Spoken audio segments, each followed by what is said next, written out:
samosabotaža je, mislim, da, tako bi ti rekla, če bi rabila mogoče definirati eno izmed najmočnejših bolečin za dušo, bi bila ona. Veš? Samosabotaža. Za dušo se mi to zdi, ko bi en zarezal v njo. Ne hecam se. Okay? In a veš, ko včasih vidiš človeka, a se ti že zgodilo, a pa, ko sam sebe gledaš, če si se kdaj v preteklosti, mogoče ne zdaj, ko delaš ta tečaj, pa si že na neki drugi, lahko rečemo energijski stopnički, absolutno, ampak mogoče včasih, ko pomisliš na neko staro verzijo sebe, pa si lahko pogledala in si prav videla, kaj sem jaz sam sebi delal, kaj sem jaz sama sebi delala. In največji problem samosabotaže je ta skritost tega. V bistvu ne znam ti povedati drugače, kakor skritost tega. To je toliko neverjetno zakoreninjeno. Največji problem samosabotaže je, da ljudje ne vejo, da si to počnejo. Ljudje, ki so okrog njih, jim je to popolnoma jasno, ko to vidijo, in popolnoma jim je jasno, da to tudi povejo, ampak ko to zadane v drugo stran, je razumeš, voda, ki se od olja odbija.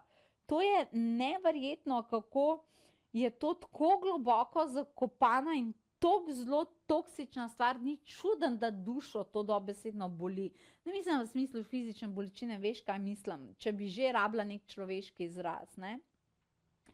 Finta je v tem, da plasti samosabotaže grejo res globoko in takrat je v bistvu hipnoterapija najboljši odgovor na to. Torej, če ti je nekdo rekel, da se samosabotiraš, pa si ti ne, potem absolutno hočeš pogledati v hipnoterapijo. Če ti čutiš, da se res sam sebi nastavljaš ovire, da si res v nekem začaranem krogu tega, takrat potrebuješ hipnoterapijo. Takrat je najboljši odziv na ljudi, torej, ki se samosabotirajo, ali dobijo ozaveščeno, da se samosabotirajo, hipnoterapija, absolutno najboljši odziv. Zaradi tega, ker je ta samosabotaža na toliko nezavedni ravni in upravlja avtomatske misli, avtomatska čustvovanja in njena največja težava je to, da upravlja avtomatske odzive.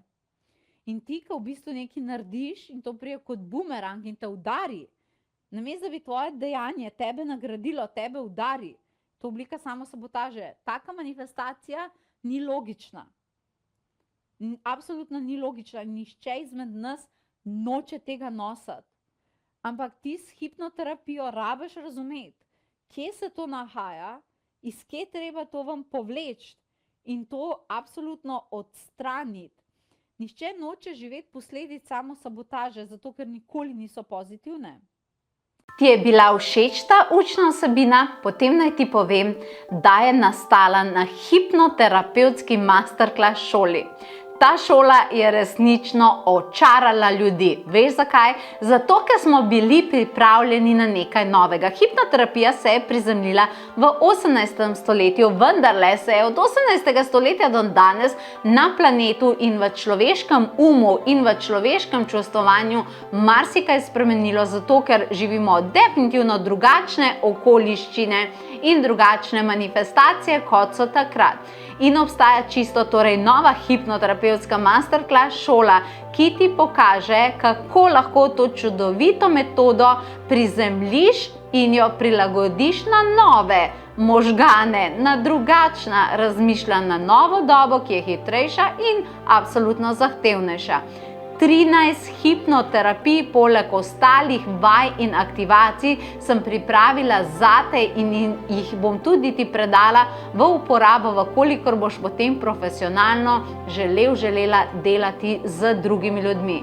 To so hipnoterapije za čustveni reset, mentalni reset, za odvezavo od težkih in slabih navad. Potem so tukaj hipnoterapije za samorefleksijo, pa skupinske hipnoterapije oziroma hipnomeditacije. pa kako to lahko delamo v parih, kako lahko s tem pomagamo otrokom, kako lahko s hipnoterapijo pravzaprav najdemo tudi duhovno pot, kar se do sedaj ni delalo, kar pomeni, da bo to neka taka spiritualna še zraven hipnoterapija. Vse to in še več je hipnoterapevtska masterclass šola. In če te je pritegnila in ti je bila všeč vsebina, katero si slišala, ponovno se kmalu pričenja ta šola, zato si naklikaj povezavo in se nam pridruži.